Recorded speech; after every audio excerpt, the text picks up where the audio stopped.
Assalamu alaikum to all of you. Welcome once again in Unani कुलियात अदविया lecture series. I am doctor Bushra Abra. तो चलिए students शुरू करते हैं आज का चैप्टर, जिसका नाम है उसूल तरकीब अदविया, अहमियत व ज़रूरत, drug compounding, it's principles and importance. तो इस चैप्टर में हम पढ़ेंगे, समझेंगे कि दवाओं के मुरक्कब शक्ल बनाने की ज़रूरत क्यों पेश आती है, क्यों दवाओं को कंपाउंड में बनाया जाता है, मुफरद दवाएं क्यों इस्तेमाल नहीं की जाती, तरकीब सनाई की क्या उसूल व क़वानीन हैं। तरकीब सनाई होता है आर्टिफिशियल कंपाउंडिंग, जिस तरकीब से मुरक्कबात तैयार किए जाते हैं उन्हें तरकीब सनाई कहते हैं। मुरक्कबात में तरकीब सनाई होती है और जो जितनी भी मुफरद दवाएँ हैं उनमें तरकीब तबई होती है, यानी कि नेचुरल उनकी कंपोजिशन होती है।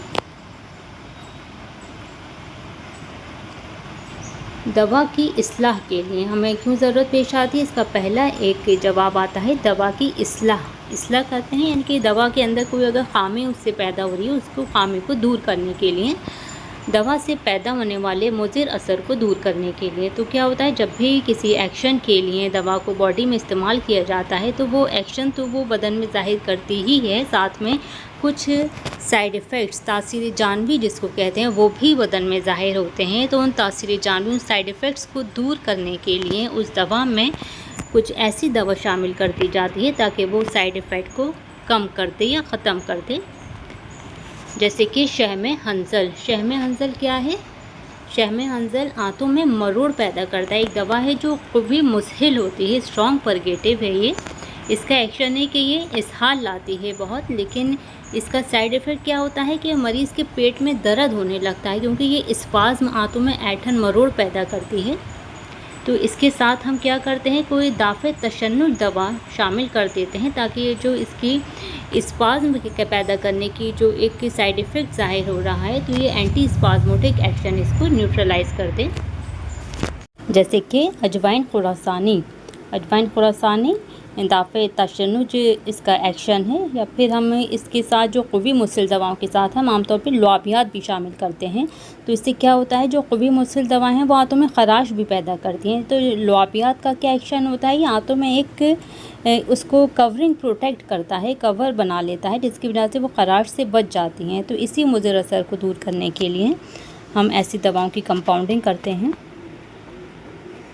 दूसरा पॉइंट आता है इसी में दवा की बदमज़गी, यानी कि दवा का बहुत दवाएं ऐसी होती हैं जिनका टेस्ट इतना नागवार, इतना ख़राब होता है कि उनको लेना, इस्तेमाल करना मरीज़ के लिए बहुत ज़्यादा दुश्वार होता है। और बाज़ औक़ात किसी दवा की स्मेल इतनी ख़राब होती है कि उसको भी नहीं लेना आसान होता है। तो ऐसी कंडीशन में दवा के ख़राब टेस्ट और ख़राब स्मेल की मास्किंग के लिए, उसको दूर करने के लिए उसमें क्या करते हैं, दवा के टेस्ट को बेटर करने के लिए उसको शहद या शक्कर के क़वाम में पकाया जाता है, तो उसमें एक स्वीटनेस आ जाती है, उसका इस्तेमाल करना आसान हो जाता है। और जो दवा की ख़राब स्मेल को दूर करने के लिए उसके साथ कुछ खुशबूदार दवाएं, अच्छी खुशबू वाली दवाओं को शामिल कर दिया जाता है, जिसकी वजह से जो उसकी ख़राब बू होती है, स्मेल होती है, उसकी मास्किंग हो जाती है। नेक्स्ट पॉइंट आता है इलाज अमराज़ मुरक्कबा। अमराज़ मुरक्कबा क्या होते हैं, जिसमें हमारी बॉडी के एक से ज़्यादा सिस्टम इन्वॉल्व होते हैं। तो ऐसे अमराज़ के इलाज के लिए हम सिंगल ड्रग से इलाज नहीं कर सकते, क्योंकि उसमें अलग अलग हमें एक्शन की ज़रूरत पेश आती है मुरक्कब अमराज़ के इलाज के लिए। तो इसके लिए हमें दवाओं को मुरक्कब शक्ल दी जाती है। नेक्स्ट पॉइंट आता है तहफ़्फ़ुज़ अदविया, प्रिजर्वेशन ऑफ ड्रग। बाज़ औक़ात दवाओं को प्रिजर्व करने की गर्ज से भी दवाओं को शहद या शक्कर के क़वाम में पकाकर उसका मुरक्कब शक्ल देते हैं। जब दवाओं को हम सिर्फ सफ़ूफ़ बना के पाउडर की शक्ल में रखेंगे तो क्या होता है, पाउडर की शेल्फ़ लाइफ बहुत कम होती है, बहुत जल्दी बरसात के मौसम में और ये सब क्या होता है, फंगस खा के ख़राब हो जाती हैं। लेकिन अगर इनको जब शहद या शक्कर के क़वाम में तैयार कर लिया जाता है तो इसकी शेल्फ़ लाइफ बढ़ जाती है, उसको आप ज़्यादा दिनों तक इस्तेमाल कर सकते हैं। तो इस मकसद के लिए भी दवाओं का मुरक्कब बनाया जाता है। इज़ाफ़े क़ुव्वत। बाज़ औक़ात दवाओं के जो एक्शन होता है उसकी पोटेंसी को बढ़ाने के लिए भी दवाओं को मुरक्कब बनाया जाता है। एक एक्शन के लिए हमें दवा को बॉडी में यूज़ करना है, लेकिन वो एक्शन उस दवा के अंदर मौजूद है लेकिन ज़ईफ़ है, उसकी पोटेंसी कम है, तो उसी एक्शन रखने वाली दूसरी दवाएँ हम उस मुरक्कब में शामिल कर देंगे तो उसकी पोटेंसी बढ़ जाएगी। जैसे कि मासू और दमुलअक़वैन, ये दोनों ही काबिज़ दवाएं हैं। अगर इन दोनों को साथ में मिला दिया जाए तो इसकी काबिज़ एक्शन की पोटेंशियल काफ़ी हद तक बढ़ जाएगी। नेक्स्ट है दवा की क़ुव्वत कम करने के लिए एंटागोनिज़्म। बाज़ औक़ात होता है कि दवा हमें किसी मकसद के लिए बॉडी में इस्तेमाल करानी है, उसका वो एक्शन की हमें ज़रूरत है, लेकिन वो उस एक्शन की तासीर, उसकी पोटेंसी बहुत ज़्यादा है, हम उसको कम करना चाहते हैं। तो ऐसी सूरत में क्या होता है, उसके अपोज़िट एक्शन रखने वाली दवा हम उसके साथ शामिल कर देते हैं। जैसे कि क़ुव्वी मुस्हिल दवा के साथ अगर काबिज़ दवा शामिल कर दी जाती है तो इसका जो मुस्हिल प्रॉपर्टी है वो कम हो जाती है। जैसे कि जमाल गोटा अगर इस्तेमाल कराना है दवा के तौर पे तो उसको पहले तो मुदब्बर कराएंगे और फिर उसके साथ हम दूसरी काबिज़ दवा भी शामिल करेंगे, ताकि जो इसका सीवियर बहुत ज़्यादा जो शदीद मुस्हिल इफ़ेक्ट है वो ज़ाहिर ना हो, बल्कि एक एतदाल में रहे। दवा को सरीउन्नफूस बनाने के लिए, यानी कि दवा के रेट ऑफ एब्जॉर्प्शन को बढ़ाने के लिए क्या होता है, दवा के रेट ऑफ एब्जॉर्प्शन को बढ़ाने के लिए उसके साथ ऐसा बदरखा शामिल कर दिया जाता है जिसकी वजह से उसका रेट ऑफ एब्जॉर्प्शन बढ़ जाता है। बदरखा क्या होता है, बदरखा कोई भी वो चीज़ होती है जिसके साथ दवा को इस्तेमाल कराया जाता है, वो बदरखे को बहकिल भी कहते हैं। ये पानी भी हो सकता है, सिरका भी हो सकता है, शराब भी हो सकता है, कुछ भी हो सकता है ये। नेक्स्ट आता है दवा को बत्युन्नफूस बनाने के लिए। बत्युन्नफूस बनाने के लिए यानी दवा का जो रेट ऑफ एब्जॉर्प्शन है उसको कम करने के लिए। तो इसकी दो किस्में हैं, दवा को बत्युन्नफूस बनाने के दो तरीके होते हैं। इसको एक को कहते हैं इब्ता ज़ाती और दूसरा होता है इब्ता अर्ज़ी। इसकी डिटेल की इतनी ज़रूरत नहीं है, लेकिन बस आप लोगों को समझाने के लिए मैंने इतना लिखा है। ये एग्जाम्पल देके पूछा जा सकता है कि ये इब्ता ज़ाती की मिसाल है या इब्ता अर्ज़ी की, तो इसमें आप लोगों को क्लियर होना चाहिए इब्ता ज़ाती क्या होता है और इब्ता अर्ज़ी क्या होता है। इब्ता ज़ाती क्या है, जब किसी दवा के रेट ऑफ एब्जॉर्प्शन या क़ुव्वत नफूज़ ज़्यादा होती है तो उसे कम करने के लिए ऐसी दवाएं शामिल की जाती हैं जो डायरेक्टली उस दवा की क़ुव्वत नफूज़ को कम कर दें। ऐसे इसको कहते हैं हम इब्ता ज़ाती, यानी कि डायरेक्टली उसके एक्शन को ये कम कर रही हैं, रेट ऑफ एब्जॉर्प्शन को ये स्लो कर रही हैं उस दवा के।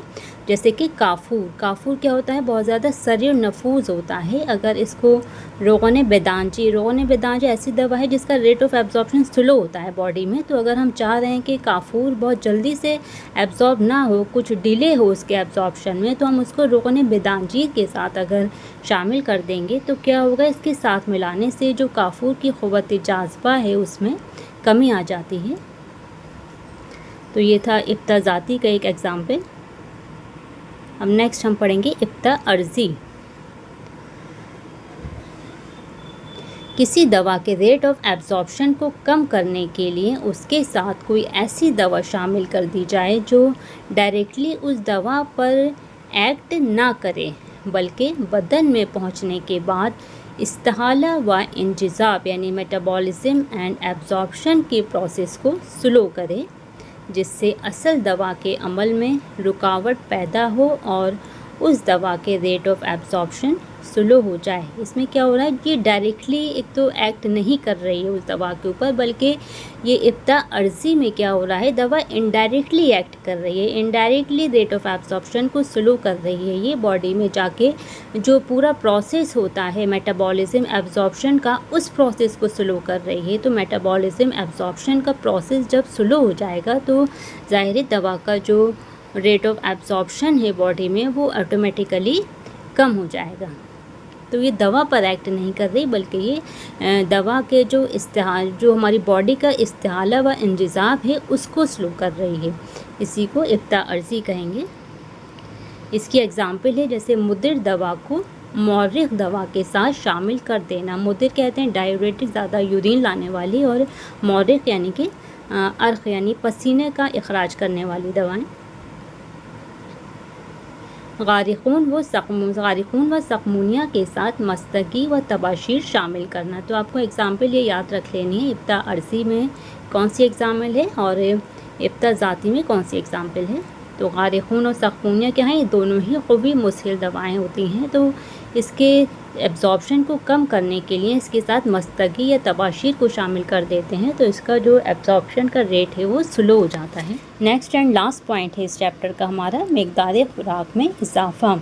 बाज़ औक़ात हम इस्तेमाल करते हैं कुछ दवाओं को जो बहुत ही ज़्यादा उनकी डोज़ होती है, बहुत मिलीग्राम्स में होती है, जिससे आमतौर पे चौथे दर्जे की सारी दवाएं हैं उनकी डोज़ है मिलीग्राम में। तो उस मिलीग्राम में क्या होता है कि हम मरीज़ को बता नहीं पाते कि आपको कितनी दवा लेनी है, और अंदेशा रहता है कि वो अगर ज़्यादा दवा ले लेगा तो उसमें टॉक्सिसिटी के इम्कानात होते हैं और उस दवा को लेना भी मुश्किल होता है। इतनी कम क्वांटिटी में दवा के ज़ाय होने के इम्कानात होते हैं। तो ऐसी सूरत में हम क्या करते हैं, उस दवा के साथ हम दूसरी कोई दवा शामिल कर देते हैं जिसका जो डोज़ होती है वो ज़्यादा होती है। तो क्या होता है, उसके साथ मिला के जब इसको कंपाउंड बना के हम देते हैं तो मरीज़ को दवा का लेना आसान हो जाता है।